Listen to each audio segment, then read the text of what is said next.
Marshall. Welcome to the sounds of suspense, to the fear you can hear.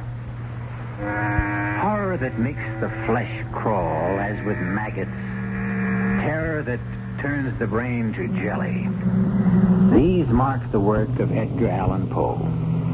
For nearly a century and a half, readers have wondered at the mad creations of his fevered brain, even as their blood ran cold with fear. As shall yours.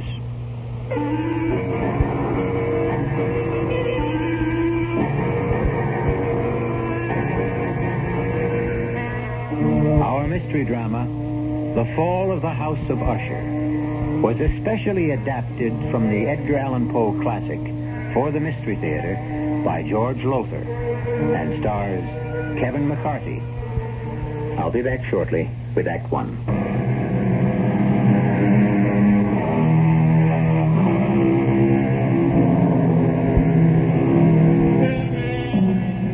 I must warn you that there lies ahead for you a tale so gruesome that when it ends, you will know beyond doubt that never in your life before have you experienced such revulsion. Are you prepared for this? Come then to a certain room where a man named Gabriel Mannering sits writing in his diary. A certain room in the house of Usher. I sit here writing this diary, when in truth, were I not a fool, I should have already departed this frightful place. Already I have sensed such horrors in these first hours of my visit that I tremble at the thought of what may be in store for my friend Roderick Usher. And for me. During the whole of this dull, dark autumn day, I had passed on horseback through a singularly dreary tract of country, and at length found myself, as the shades of evening drew on, within a view of this bleak and melancholy house, the house of Usher. I felt at once an iciness, a sickening of my heart, and wondered what it was that so unnerved me. I was soon to find out.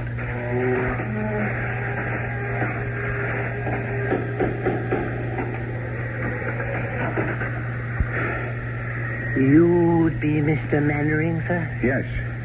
My master waits you. One moment, my horse. Oh, we'll be well cared for, sir. Oh, that carriage standing there. That black carriage? Is there another visitor? Only the doctor. He is attending Miss Madeline. This way, sir. Thank you. Follow me now, sir. We turn here, the passage on our left. Now, this to the right. I had no idea the house of Usher was so vast. Oh, yes, vast. Above and below. Below? There are chambers underground, vaults, dungeons that even I have never seen, and I have lived here as servant to Mr. Usher more than 30 years. Here we are, sir. Come. Mr. Gabriel Mannering, sir. Oh, Gabriel. My dear good friend, you've come at last. Roderick, I came immediately on receipt of your letter. It gave me cause for concern, deep concern, after all, Roderick. Not having seen each other in years, nor corresponded even, to receive a letter from you was in itself a surprise, but the contents, Roderick, the contents were a shock. How ill are you? Ill? I'm not ill. Not ill? But in your letter... I am not ill. Oh, I may have mentioned something of the sort in my letter, but... More than mentioned, you spoke of acute bodily illness, of oppressive mental disorder, of a malady, dear friend, so strange you could not bear to face it alone. Now, that is why I'm here. That is why I came at once. The terrible agitation in your letter. Oh, mood. It was nothing but mood. Mood of the moment. Nothing more. Come now. Cato, the port. Good. Thank you. I'll pour. And, Cato. Sir? Dr. Wyndham is with my sister still? Yes, sir. I would speak with him before he takes his leave if he feels I can bear to... Sir? Nothing. Nothing. Just say I wish to see him. Yes, sir. It's a vintage Port Gabriel. You'll enjoy it. Its aroma, its fragrant bouquet will delight your nostrils. Its taste will fall sweet on your tongue. Your health, good friend. And yours, Roderick. Well, now, tell me about yourself, Gabriel. How has life gone with you all these years? Oh, as all lives go, I suppose. Has been the good, the bad, indifferent. Yes, well, mine has been mostly bad. I've prospered. My importing business in Baton Rouge. Ruination, that's been my lot, my fate. The fate of the House of Usher. Well, if you are financially in need... No. I speak of another kind of ruination. Decadence. I speak of the evil that molders within my body, my mind, my house. House? Oh, no house this. A tomb that houses the living dead. You are ill. Yes, I lied. I am ill with what? With what? With fear. Fear? Of what? I know not. Well, what do we all fear, each of us? What living thing has not known fear? It lives within us, this fear. It rots within us, as I rot within this house. But mark you, good friend, whereas with others fear rides like a restless maggot, only now and again with me, it's ever present, a colorless slime growing within me, spreading, engulfing, drowning me. Roderick. No. I'm all right now. I'm all right. You must go. Go. Well, you shouldn't have come. I shouldn't have asked you.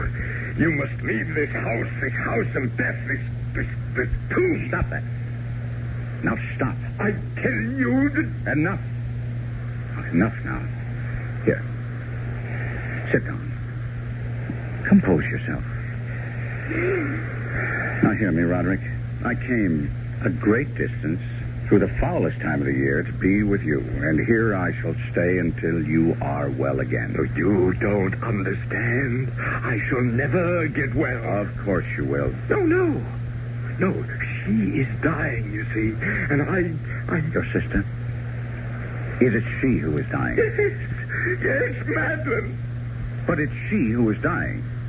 If it is... No, you don't understand. You don't understand. Come in.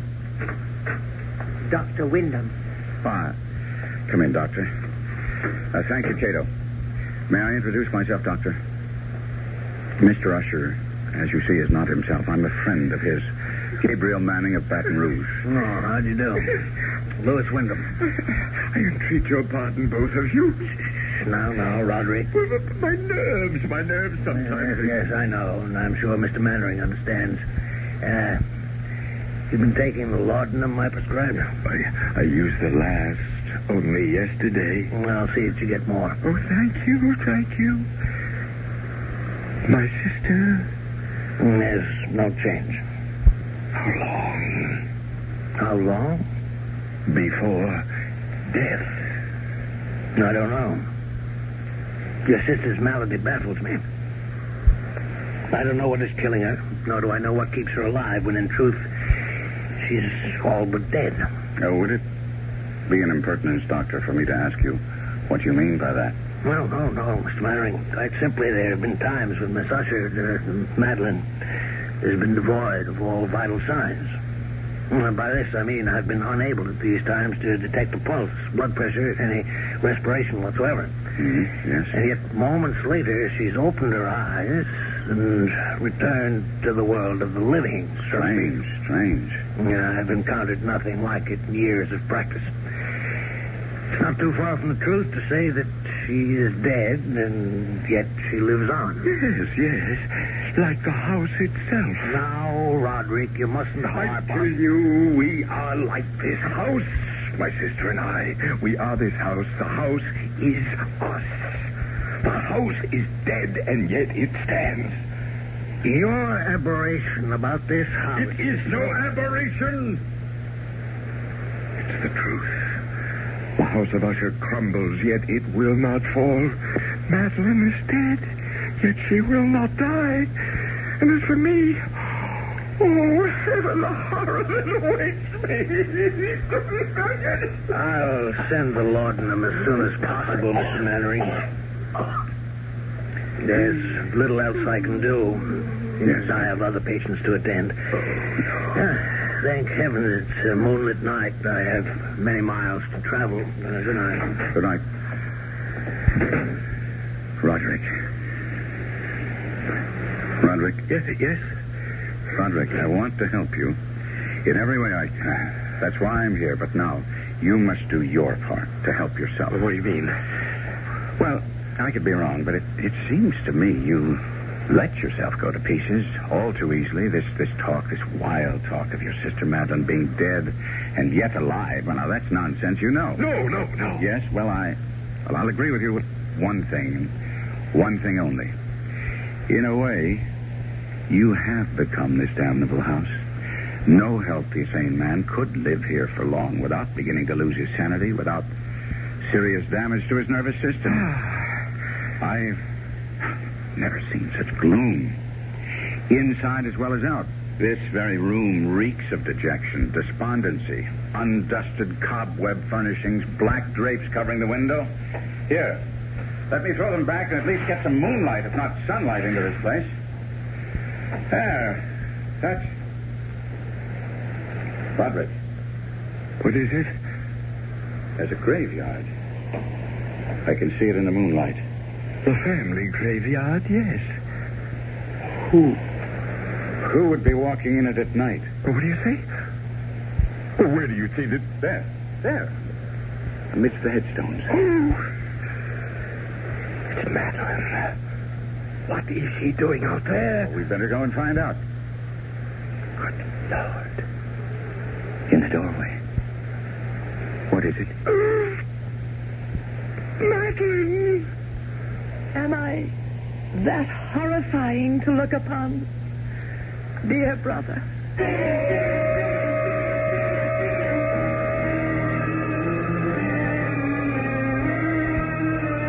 Madeline Usher walks among the headstones of the Usher graveyard, yet stands in the doorway at the same time. Does her spirit walk abroad? Is she that close to death? I'll be back shortly with Act 2.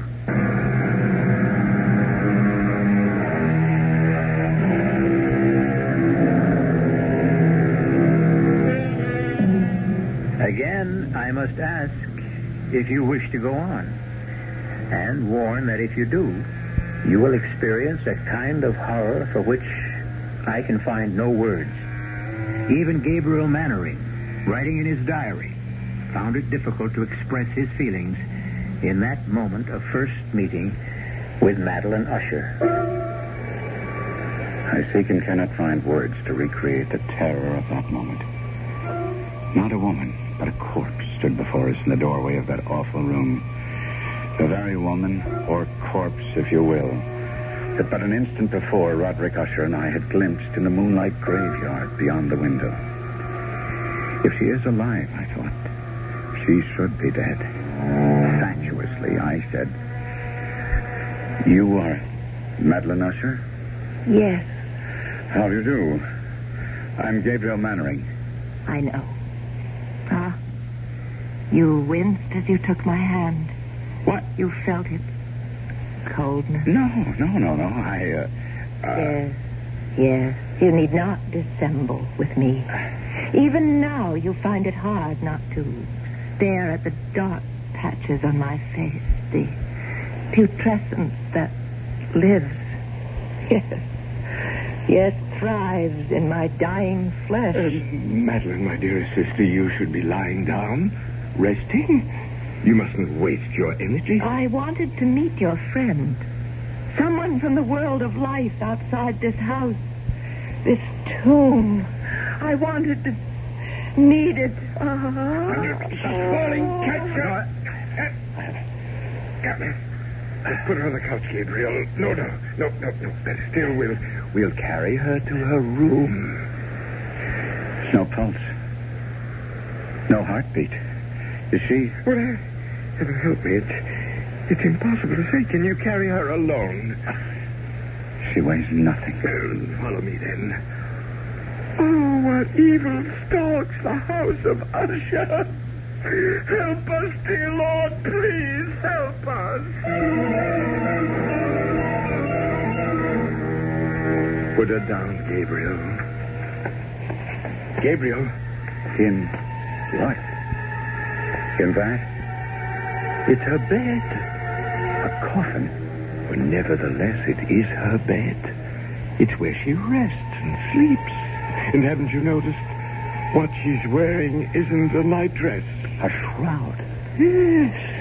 She's been ready for her burial for nearly a year now. Oh, look. See? Her eyes are fluttering. I'd have taken my oath she was dead. Not yet. Not yet. Oh. Gabriel, my friend, come. Well, you don't leave her like this, alone, no company to cheer her when she wakes. She may not waken again today. She may not waken again. Come? No. Oh, wait. There's something about her. Something in her face it reminds me. Well, of course, it's you. Oh, you see, then? The family resemblance. Obvious. In spite of what the intimacy of death has done to the face, the resemblance is still there. It's more than a resemblance, Gabriel. What do you mean? Well, we are twins.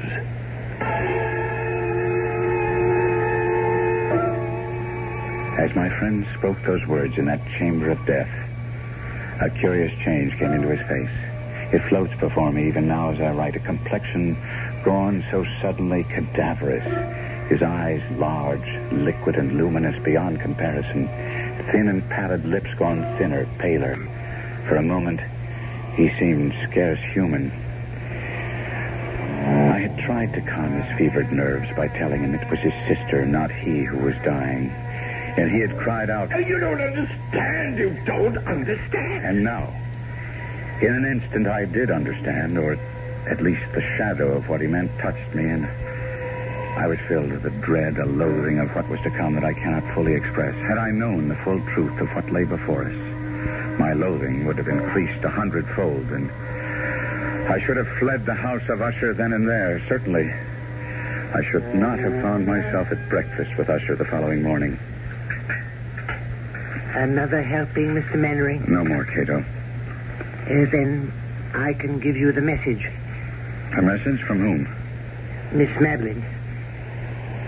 She wishes to see you at your convenience. Well, then I'll go to her, of course. Now, why do you look at me like that? And now, why do you turn away? Cato, face me. Look at me. What is it? Cato, is it the odor? Yes, sir. You'd best not go, Gabriel, or if you do, another time. I don't understand. The odor, the stench of putrefaction. It's stronger at times than at others. And you mean that she... Take me to Miss Madeline at once, Cato. No. It will sicken you, nauseate you, even infect. Well, it can kill me and be damned to it, but I'll not disregard a last wish of a dying woman. Unlike you, Roderick, I do not fear death.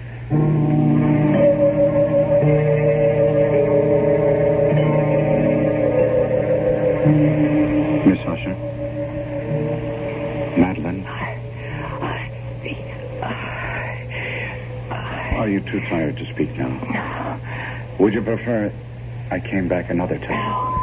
How good of you to come at all. It's a privilege to be of use to you. Favor. I wish a favor. Anything in my power. I want to die. I'm in such pain and I want to die, but I cannot. Cannot. I'm afraid. There's nothing to fear. Death is only sleep, a dreamless sleep. No. Don't fear death. I don't. I fear. You fear what? Burial alive. Why would you have such a fear? What makes you think you might be buried alive? My mother. She? Promise me. Spare yourself. Spare yourself. You need say no more. I promise. I promise you that you will not be buried alive. Rest. Rest now. Rest.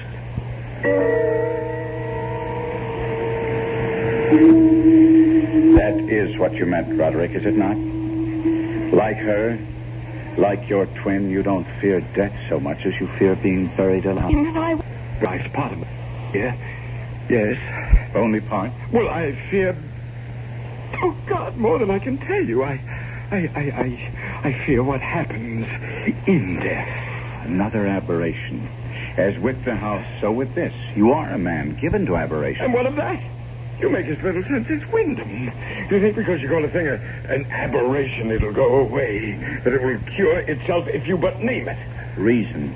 Common sense. Reason, common sense. Well, you speak to me and Usher of reason and common sense, Do you not know of the madness that has tainted this family through its history? From the beginnings of the house of Usher, this house, this family, until now, until Madeline and me, the last of the Ushers, from beginning to end, from rise to fall.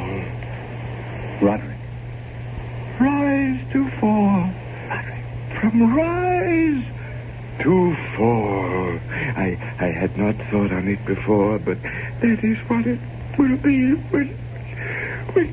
when she and I are dead. It will be the fall of the house of Usher. Yes, Cato. The laudanum, sir, from Dr. Wyndham. Oh, thank heaven. It has come none too soon.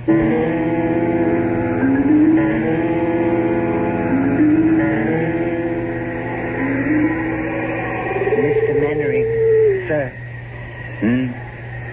What? Oh, yes, Cato. You've been sitting here in the graveyard for nearly 2 hours. That long? Yes, sir. Tell me, Cato, how long have you been servant to Mr. Usher? More than 30 years, sir. But I thought I'd told you that the night you arrived just a week ago. Did you? Now, then I forgot. Were you here when the mother died? The mother of Mr. Roderick and Miss Madeline? Why do you ask such a question, Mr. Mannering? I don't know, really, except I've been dwelling on what Miss Madeline told me about her mother. Buried alive. Was she indeed? Sir, don't ask such questions. Don't dwell on such thoughts. Why not? It was discovered the mother had been buried alive. Yes. Tell me about it. Sir, I entreat you. Understand. You cannot stay in the house of Usher. No one can without something. I know not what, but something evil taking possession of his mind, his spirit, his very soul. It will happen to you. It is happening to you. No. You've been drawn here to this spot. You've been sitting here in the damp and chill for hours because you, too, have taken the first step toward madness. How did they discover she'd been buried alive? Sir, I beg you, turn your thoughts away from... How? If you must hear it. A few weeks after she had been buried, the coffin placed in that vault you see under the trees, it was discovered that she had been buried wearing a valuable ring. A ring? It contained a stone worth a fortune. It had been... Tell me about it. She had always worn it, and when the undertaker encoffined her, he neglected to remove it. He had no idea of its worth, or surely he'd have inquired whether the family wished her to wear it to the grave. And as you will understand, such was Miss Madeline's and Mr. Roderick's grief. They didn't think of the ring until weeks later. And decided to retrieve it. Yes. We went to the vault, the three of us, slid back the slab that covers it, and... sir, let us go in. Finish what you're telling me. There lay the coffin. The lid was in two parts. A lower part that covered her body from the waist down, an upper part from the waist up. This I pried up, and there... Go on. She lay face down. Her hands had torn chunks of hair out by the roots. Such was the agony of terror. Hands, do I say? Claws. They had become rigid in the death throes. Yes. We turned her over. Her face, oh, my God, we will. Her face, I cannot describe. I cannot. Enough, then. Oh, chill is getting to me. No! Henry! Quickly. Come. Heaven help us. What is that? They're coming toward us from the house. Roderick! Help me! What? Help me! What is it, man? A corpse! What? Madeline, dead. She's dead at last. Dead, but... What? What is it? She tried to take me to the grave with her. She tried to drag me into her coffin. No. Roderick, pull yourself together and tell us. I went to her chamber to see how she was. I called her name again and again and again, and no answer. I felt for a pulse, none. I lay my head against her breast, no heartbeat, and then... Oh, God! Her arms were entwined around my neck, her cold arms around my neck, and I tried to break free, but I couldn't. I grabbed her wrists and I tore her arms from her neck. Sir? I've got him. Help me carry him inside.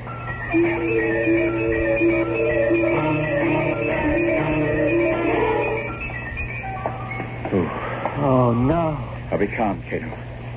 When Mr. Usher tore himself free, he must have dragged her half out of the coffin. Come. We must put her back in. Cato. I dare not touch her. Very well.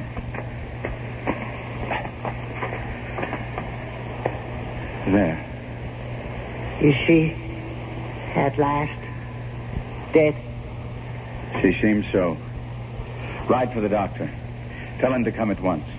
Yes, sir.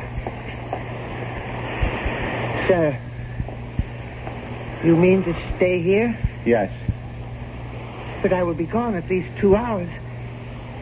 If you change your mind, I grabbed her wrist. Find your way back to the library in that maze of cargo. Now, don't worry about it. I shall stay here. I made her she'd not be buried alive, and I mean to keep that promise, Cato. Beginning now.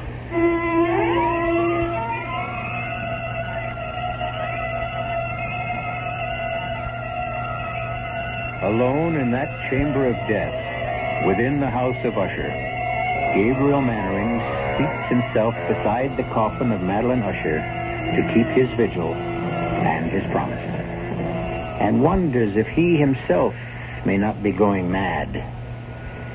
I'll be back shortly with Act 3.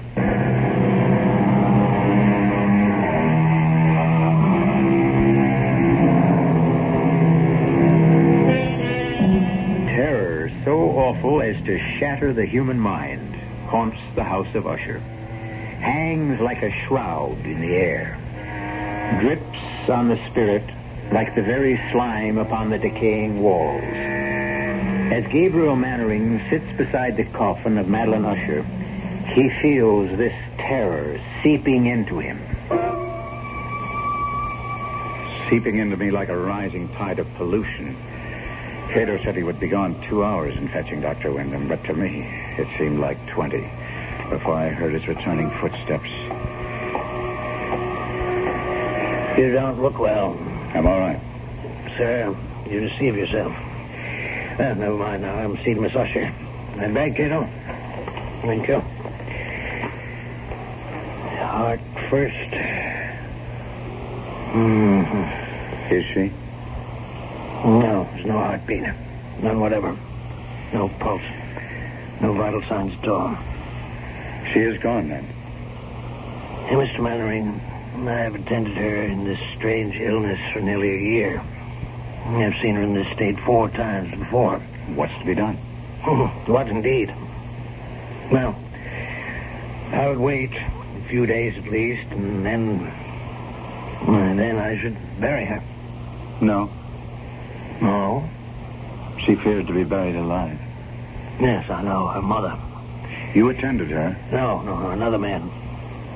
From what I've been able to learn, I judge her illness was similar, just as unaccountable as baffling.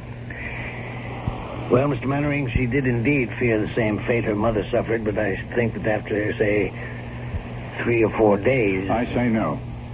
At least a week. No, 2. Even 3. You don't know what you're saying. You can't keep a body for 2 or 3 weeks. Especially hers. Why especially hers? Well, look at her, man. Here. See? Under the skin of the cheeks. Those gray patches. She's partially decomposed already. I gave her my word, Doctor. I said we would make sure. There is an evil in this house. A sinister, malevolent thing that fastened itself on the Ushers years ago. And is beginning to fasten itself on you. Now, Doctor. Now, hear me out. I have not seen you in some days. The moment I came into this room, I saw it. I tell you, I saw it. The change in you. The sickening in you. I do not use this word lightly, Mr. Mannering. The insanity in you. You are right. I gave Madeline Usher my word she would not be buried alive, and she will not be. Well, I see that I cannot dissuade you. Very well. Do as you wish. And may God help you.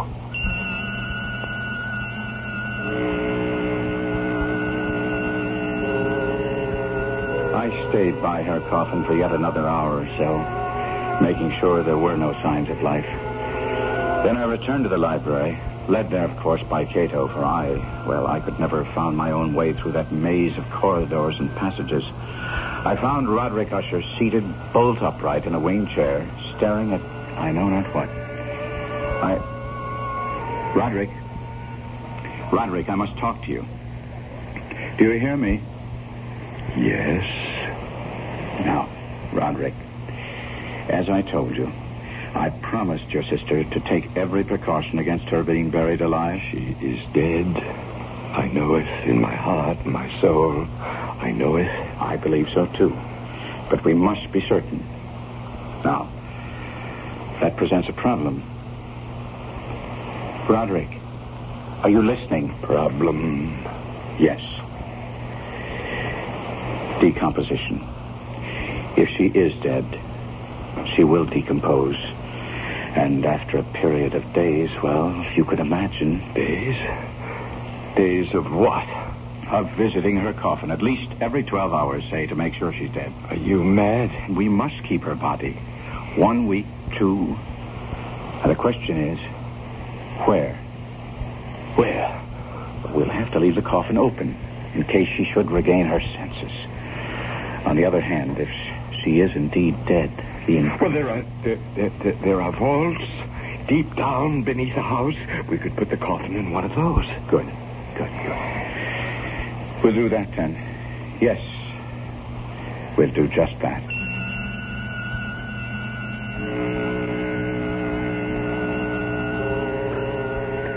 Together, Usher and I arranged for the temporary entombment of Madeline, his twin. The vault, so long unopened that our torches were half smothered in its oppressive atmosphere, was small, damp, and entirely without means of admission of light, lying at great depth beneath the house.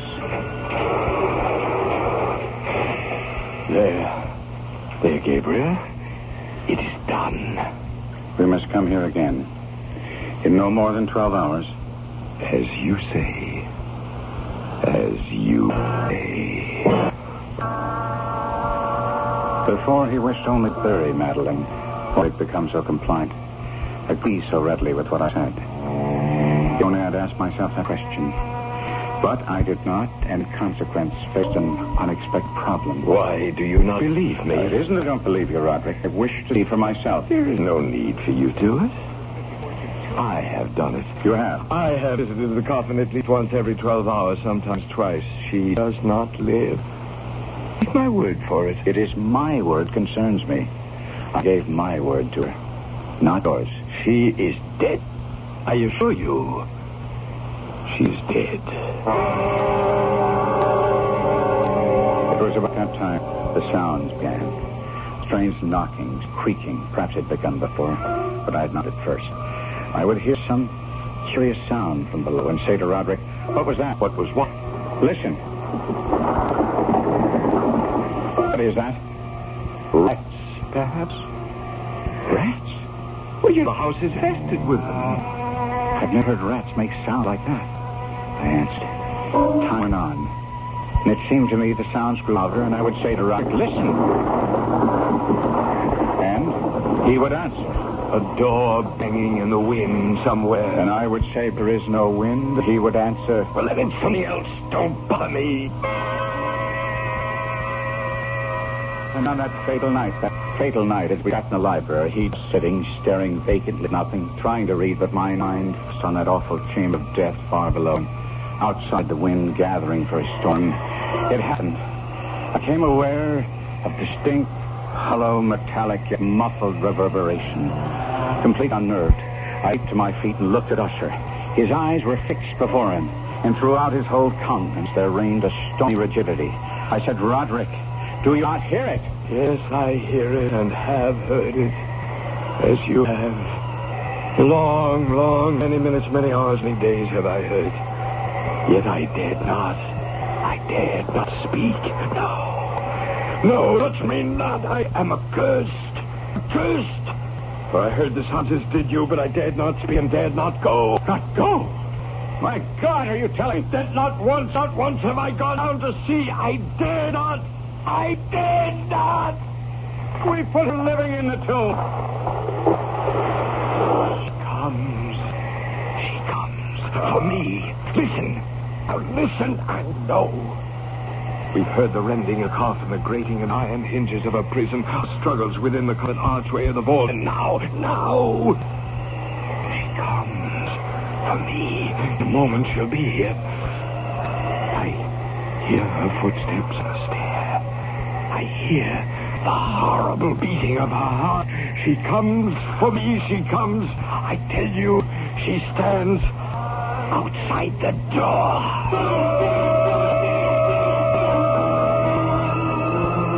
As if in the superhuman energy of his utterance there had been found the potency of a spell. The huge antique panels to which he pointed drew slowly back. And outside those doors did stand the towering and enshrouded figure of Madeline. There was blood on her white robe, evidence of some bitter struggle on every portion of her putrefied frame. For an instant she remained trembling and reeling to and fro upon the threshold. Then, with a moaning cry, fell heavily inward on her brother, and in her violent, now final death agony, bore him to the floor. A corpse. A victim to the terrors of all he had anticipated.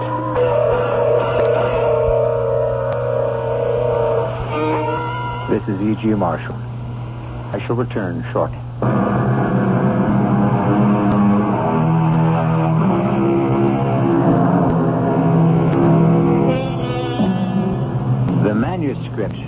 of the fall of the House of Usher ends thus.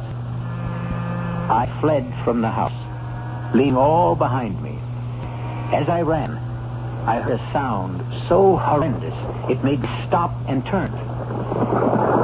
My brain reeled as, looking back, I saw the mighty walls of the house burst asunder.